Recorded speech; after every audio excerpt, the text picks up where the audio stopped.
இளம் வயதிலே மிகுந்த வறுமையை நான் அனுபவித்தேன்.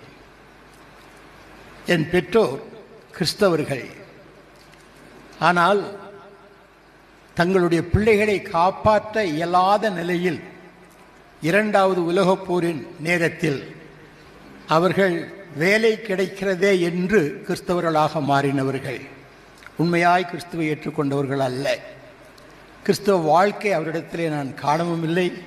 எனக்கு அவர்கள் அதை பற்றி எதுவும் சொன்னதும் இல்லை. அப்படிப்பட்ட நேரத்தில் நான் வாழ்ந்த ஊரிலே எனக்கு பள்ளிக்கூடத்தில் இந்து நண்பர்கள் அதிகம், முக்கியமாக பிராமண நண்பர்கள் அதிகம். என் ஊரிலே 3 சிறந்த கோயில்கள் இருந்தன. மலையின் உச்சியிலே ஒரு பிள்ளையார் கோயில், அதை உச்சி பிள்ளையார் கோயில் என்றே சொல்லுவார்கள். மலையின் மீது ஒரு கோயில் பெரிய கோபுரத்துடன் இருந்தது. அதிலே அர்த்தநாரீஸ்வரர், அதாவது பாதி ஆணும் பாதி பெண்ணுமாக இருந்த சிவபார்வதியின் அமைப்போடு கூடிய அர்த்தநாரீஸ்வரர் கோயில் இருந்தது. சுப்பிரமணிய சுவாமி கோயில் இருந்தது. அந்த மலையில் ஏறி இறங்குவது எனக்கு மிகுந்த ஒரு பிரியம், ஒரு பழக்கம். ஏனென்றால் அங்கு செல்லும் பொழுதெல்லாம் அங்குள்ள பூசாரிகள் சில குற்றவியல் வேலை செய்ய சொல்வார்கள். அப்படி செய்தால் எனக்கு பிரசாதம் கிடைக்கும். அந்த ஒரே காரணத்துக்காக நான் தினமும் மலையேறி இறங்குவது உண்டு. கீழே கைலாசநாதர் கோயில் என்ற ஒரு இந்து கோயில் இருந்தது. அங்கே நண்பர்களோடு மாலை நேரத்தில் பள்ளிக்கூடம் விட்டு வந்த பிற்பாடு விளையாடுவது வழக்கம். அப்படி விளையாடும் நேரத்தில் அங்கே சாமவேத வகுப்பு, ரிக்வேத வகுப்பு நடத்தப்பட்டிருந்தது. அதிலேயும் நான் பங்கு கொள்வேன். பூசாரிகளுக்கு உதவி செய்வது என்னுடைய வழக்கம். காரணம், அங்கேயும் எனக்கு கொஞ்சம் உணவு கிடைத்தது. இப்படி உணவுக்காக அந்த இடத்தில் தங்கி தாபரிக்க நேர்ந்த என்னுடைய வாழ்க்கையிலே அவர்கள் சொல்லும் சமஸ்கிருத பாடல்களை நான் அப்படியே மனப்பாடம் செய்து கொள்வேன். அர்த்தம் தெரியாது. ஆனால் சொல்லி முடித்த பிற்பாடு அந்த பூசாரிகிட்ட போய் நான் திரும்ப சொல்லி காட்டுவேன். அவர்கள் என் மீது ரொம்ப பற்று வைத்து நிறைய சொல்லிக் கொடுத்தார்கள். ஆனால் ஒன்றும் எனக்கு தெரியாது. ஒரு நாள் கேட்டேன், சுவாமி நிறைய மந்திரம் சொல்லிக் கொடுக்குறீங்களே, இதுக்கு அர்த்தம் என்னன்னு கேட்டேன். அவர் சொன்னார், நேக்கே தெரியாதடா, நோக்கு எப்படி நான் சொல்றதுன்னு கேட்டார். அவருக்கே அர்த்தம் தெரியாதாம், எனக்கு எப்படி சொல்றதுன்னு கேட்டார். இதுதான் இன்றைக்கும் அப்படிப்பட்ட நிலைதான். அப்படி இருந்த நாட்களிலே நான் பள்ளிக்கூடத்தில் உப பாடமாக சம்ஸ்கிருதம் படித்தேன். அந்த சம்ஸ்கிருதம் படித்ததினாலே ஒரு சில வார்த்தைகளை கொண்டு அந்த அர்த்தத்தை நான் விளங்கி கொண்டேன். அதில் ஒன்று பிரார்த்தஸ்நான மந்திரம். பாபோகம் பாபக்கன்வோகம் பாபாத்மா பாவசம்பவாத் ராகிமாம் புண்டரிகாட்ச சர்வ பாப ஹரிகிரே மனசா வாசா ஹஸ்தப்யாம் தேகினாம் பாபினாம் என்று ஒரு மூல மந்திரம். அதாவது நான் பிறவியிலே பாவி, பாவத்திலே நிலைத்திருக்கிறேன், பாவத்தை செய்கிறேன், என்னால் அந்த பாவத்திலிருந்து விடுபட முடியவில்லை. என் உள்ளத்தில் இருக்கின்ற இறைவனே, என்னுடைய பாவத்தை முற்றிலும் நீர் மாற்றி என்னை சுத்தப்படுத்தும். நான் மனசினாலே பாவம் செய்கிறேன், வார்த்தையினாலே பாவம் செய்கிறேன், பார்வையினாலே பாவம் செய்கிறேன், என் உடம்பினாலே பாவம் செய்கிறேன், என்னை மன்னித்தருள்க என்பதுதான் அந்த ஸ்லோகத்தினுடைய பொருள். இதை சொல்லிவிட்ட பின்னாலே ஸ்நானம் பண்ணிவிட்டு காயத்ரி மந்திரம் சொல்ல வேண்டும். ஓம் பூர்வசத்சத்விதுர்வரண்யம் பருகோ தேவஸ்ய தீமகி தியோ ந பிரசோதயாத் என்று காயத்ரி மந்திரம் 108 தரம் சொல்ல வேண்டும். 108 தரம் எண்ணிக்கொண்டு சொன்னால் பிழைப்படுகிறது. எண்ணிக்கை விட்டுவிட்டால் அந்த எண்ணிக்கை பூர்த்தியாகவில்லை. ஆகவே என்னுடைய பூசாரிட்டு கேட்ட, ஐயா பாட்டு சொல்லிக்கிட்டே எண்ண முடியல, எண்ணிக்கிட்டு இருந்தால் பாட்டு வரல, என்ன செய்யறதுன்னு கேட்டேன். சும்மா ஏதாவது சொல்லிட்டு போடா அப்படிம்பார். அப்போது இதெல்லாம் நிஜம் இல்லையா சாமின்னு கேட்டால், இப்போடா நோக்கு விளங்காதரா, பின்னால் விளங்கிக்கும் அப்படின்னார். நானாக படித்த சம்ஸ்கிருதத்தின் படி என்னுடைய சம்ஸ்கிருத ஆசிரியரை கொண்டு நான் கற்றுக்கொண்டது ஆவு இம் என்ற ஓங்கார மந்திரம். அதை பற்றி அருமையாக காலையில் முனைவர் பாஸ்கரதாசன் அவர்கள் விளக்கினார்கள். அந்த ஆங்கார மந்திரம் நம்முடைய கிறிஸ்தவ கீர்த்தனையிலே கனம் சாஸ்திரியார் அவர்கள் ஆமேன் அல்லேலுயா மகத்துவ தம்பராபரா என்ற ஒரு பாடல் வரும். அதிலே ஒரு நாள் நான் கனம் சாஸ்திரியார் இப்பொழுது இருக்கிற ஒரு இடத்துல கேட்டேன், ஐயா இது தொல்லை அனாதி தந்தார் என்று பாடுகிறார்களே, அல்லது ஆம் அனாதி தந்தார் என்று பாடுகிறார்களே, இது எது உண்மை என்று கேட்டேன். ரெண்டும் தப்பு. ஓம் அனாதி தந்தார் என்றுதான் சாஸ்திரியார் பாடினார் என்று சொன்னார். அந்த ஓம் என்பது ஆ ஊ இம். ஆ என்றால் சிருஷ்டிகர்த்தா, ஊ என்றால் ரட்சகன், இம் என்றால் சேர்க்கிறவன். அதாவது சிருஷ்டிகர்த்தாகிய கர்த்தர் பூமியிலே மனிதனாக வந்து என்னை ரட்சித்து என்னை காக்க தன்னை அழித்து நம்மை கடைசியில் சேர்த்துக் கொள்வார். அதுதான் அந்த ஓங்கார மந்திரத்தினுடைய சரியான பொருள் விளக்கம். இதை தொடர்ந்து 13 வார்த்தைகள் உண்டு. அர்த்தம், நாதம், பிந்து, கலை, கலாதீதை, சாந்தி, சாந்தி அதீதை, உண்மணி, மனோன்மணி, புரி, மத்தியம், விபச்சிந்தி, பறை. இந்த 13 வார்த்தைகளும் ஒரு இறைவனை குறிக்கிறது. ஆக 13ம் இந்த 3 எழுத்தும் சேர்ந்து மொத்தம் 16 காரியங்கள். பூர்வ காலத்தில் பெரியவர்கள் சிறியவர்களை வாழ்த்தும் பொழுது 16ம் பெற்று பெருவாழ்வு வாழ்வாயாக என்று சொல்வார்கள். அர்த்தம் தெரியாத மக்கள் 16னா 16 பிள்ளையை பெற்றுக்கோ அப்படின்னு சொன்னாங்க ஆரம்ப காலத்தில். அது ரொம்ப சுலப காலத்தில். ஆனால் இப்போ முடியாது, ஒன்று கூட வேண்டாங்கிற நிலைமையில் இருக்குது. இப்போ 16 என்று சொன்னால் செல்வங்கள் என்று சிலர் சொன்னார்கள். அதுவும் அல்ல. 16 குணங்களையும் பெற்ற இறைவனை நீ பெற்றுக்கொண்டால் பெருவாழ்வு வாழ்வாய். அதான் சரியான பொருள். இப்படி கற்றுக்கொண்ட நிலையிலே நாடளவில் நான் 10வது முடிக்கும் பொழுது எந்த வேலைக்கும் போக முடியவில்லை. யாரோ சொன்னார்கள் என்று ஒரு மேல் நர்சிங் கோர்ஸ் படிப்பதற்கு ஒருத்தர் சொன்னார். அங்கே போய் 3.5 வருஷம் படித்தேன். எனக்கு ரொம்ப பிரியமாக இருந்தது. அதில் படித்தால் அரேபியா நாட்டில் போனால் நிறைய சம்பளம் கிடைக்கும்னு சிலர் சொன்னாங்க. ஆகவே விழுந்து விழுந்து படித்து நல்ல டிஸ்டிங்ஷனில் பாஸ் பண்ணேன். ஆனால் கர்த்தருடைய நோக்கம் என்னவோ தெரியல, எனக்கு அங்கே வேலையே கிடைக்கல. என்னோடு படித்தவர்கள், எனக்கு முன் படித்தவர்கள், பின் படித்தவர்களுக்கெல்லாம் வேலை கிடைச்சது, எனக்கு கிடைக்கல. நான் மனம் வெறுத்து போய் கடைசியில் ரயில்வே மெயில் சர்வீஸில் ஒரு கிளார்க்காக பணியாற்றினேன். அப்பொழுது நான் நினைத்தேன், இந்த வேதங்கள், மந்திரங்கள், மதங்கள் இதெல்லாம் பொய், மனிதனை ஏமாற்றுகின்ற வழி ஆகினாலே நான் நாத்திகனாக கொஞ்ச நாள் அந்த பெரியாருடைய சொற்பொழிவை கேட்டு நாத்திகனாக ஒரு 3 ஆண்டுகள் இருந்தேன். ஒரு நாள் அவருடைய ஒரு பிரசங்கம் நடந்தது. அவர் பேச எழுந்தபோது லேசாக மழை தூறிற்று. உடனே அவர் சொன்னார், ஆண்டவனே இப்பதான் மழை வரணுமா அப்படின்னார். எல்லாரும் நீங்க சிரிக்கிற மாதிரி சிரிச்சாங்க. அவர் விளங்கிக்கிடுச்சு. உடனே சொன்னார், அப்படி சொன்னாதானே நீங்க எல்லாம் சிரிப்பீங்க, அதுக்குத்தான் சொன்னேன், சமாளிச்சார். இரவுல நாங்கள் அவர்கிட்ட கேட்ட, ஐயா நீங்க இல்லவே இல்லைன்னு சொல்றீங்களே ஏன் அப்படின்னு கேட்டோம். இருக்கிறாரா, அதனால தாண்டா இல்லைன்னு சொல்றேன். இல்லாததை எவன்டா இல்லைன்னு சொல்லுவான், இருக்கிறத தாண்டா இல்லைன்னு சொல்ல முடியும். சரி, அப்ப நீங்க இருக்கிறாருன்னு ஒத்துக்கொள்ள வேண்டியதானே ஐயா அப்படின்னு கேட்டா, டே உனக்கு தெரியாதரா, இருக்கிறார்னு சொன்னா யூதன் யெகோவான்றான், கிறிஸ்தவன் இயேசுங்கிறான், முஸ்லீம்கள் அல்லான்றாங்க. நம்ம இந்தியாவில் இந்துக்கள் 33 கோடி தேவர்கள்னு சொல்றாங்க. ஒருத்தனுக்காவது 50 பேர் கூட ஞாபகம் இருக்காது.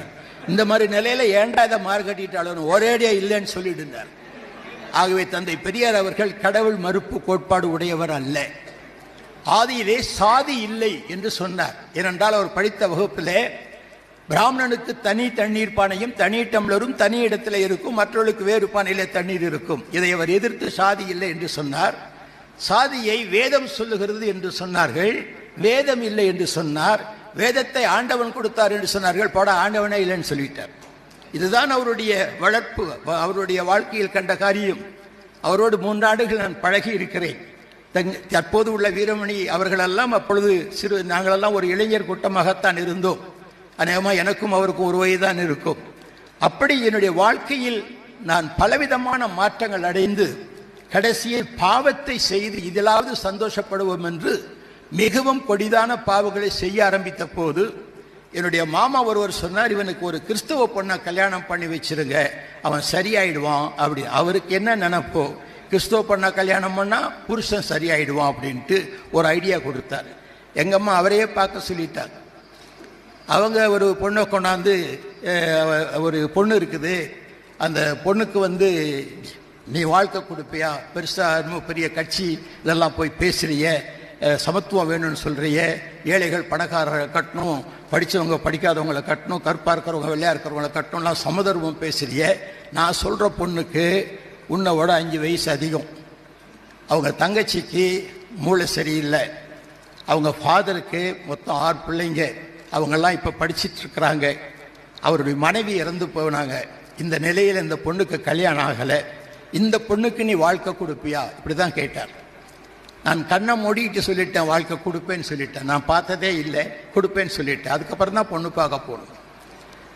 அந்த பெண்ணை தான் நாங்கள் கட்டினோம். என்னுடைய மாமனார் ஒரு லுத்தரன் சபையிலே ஆயராக இருந்தவர். அவர் என்னை பார்த்து கேட்டார், உங்களை பார்த்தா கொஞ்சம் இளம் வயதாக தெரியுதே, உங்கள் வயசு என்னன்னு கேட்டார். 24ன்னு சொன்னேன். என் பெண்ணுக்கு 29 வயதாகுதே அப்படின்னாரு. நீங்கள் கல்யாணம் பண்ணி கொடுத்தா கட்டிக்கிறேன், இல்லைன்னா போயிடுறேன் அப்படின்னு.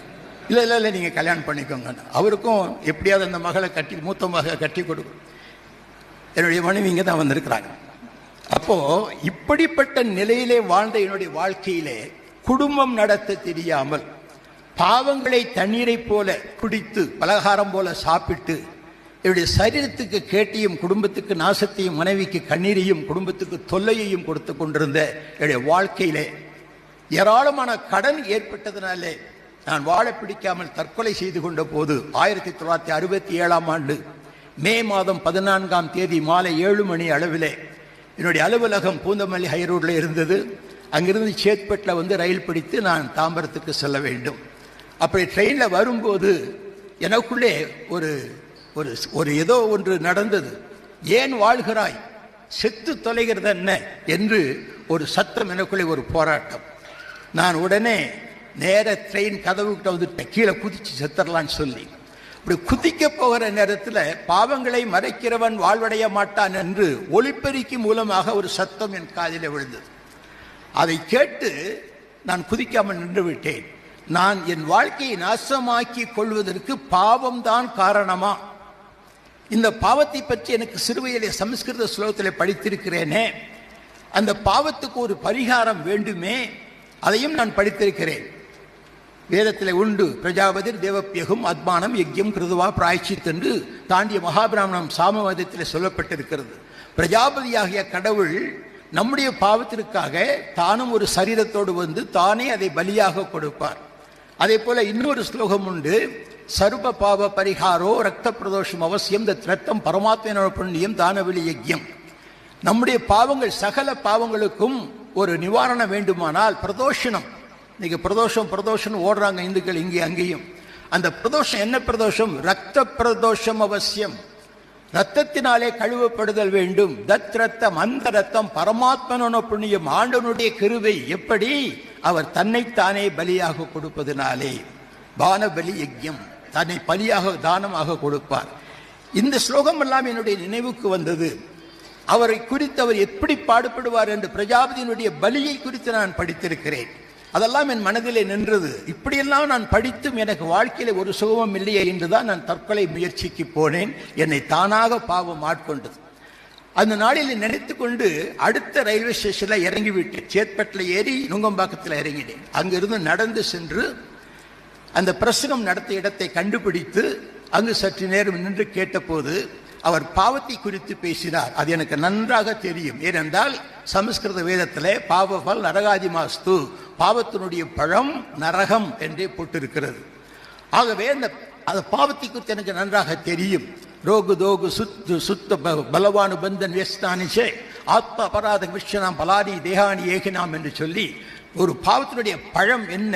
இந்த சரீரமாகிய மரத்திலே பாவப்பழம், ரோகம், துக்கம், பந்தங்கள், ஆசாபாசங்கள், இதெல்லாம் தான் பாவ மரமாகிய அவன் சரீரத்தில் இருக்கும் என்று அந்த ஸ்லோகம் சுட்டி காட்டுகிறது.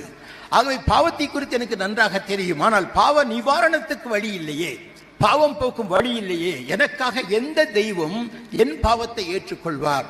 இதையெல்லாம் நான் படித்த போது, நான் நினைத்து கொண்டிருந்த போது அந்த பிரசங்கியார் சொன்னார், உனக்கு ஒரு வழி இருக்கிறது.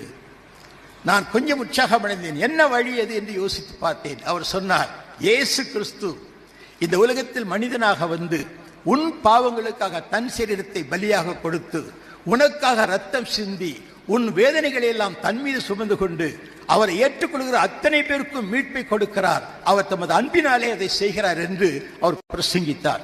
அப்பொழுது நான் நினைத்தேன், இந்த மனிதன் வெள்ளைக்காரன் காட்டுகின்ற இயேசுரானா அல்லது நான் படித்த சமஸ்கிருத வேதத்திலே இருக்கின்ற பிரஜாபதியை சொல்கிறாரா என்று எனக்குள்ள யோசித்தேன்.